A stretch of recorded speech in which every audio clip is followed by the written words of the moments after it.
In Invincible, after waking up in Dinosaurus' lab disconnected from his body and really the rest of the world at large, Dinosaurus tells Mark that he's free to save the world alongside him now that everyone thinks he's gone. And this is where Invincible has enough and he says the quiet part out loud. What if you're wrong?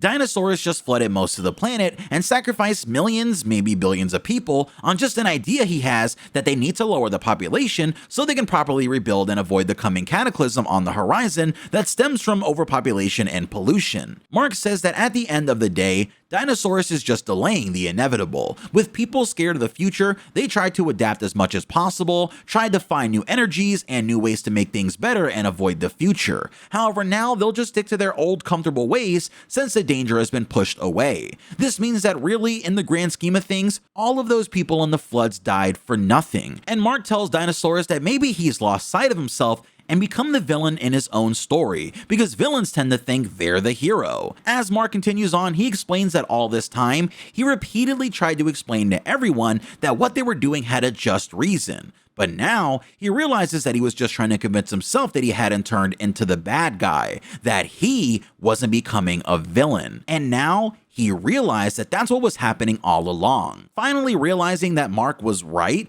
Dinosaurus lets Invincible out of his weird mental slumber, freeing him and telling him that he finally understands what Mark is trying to say, but he won't be able to stop himself from trying again.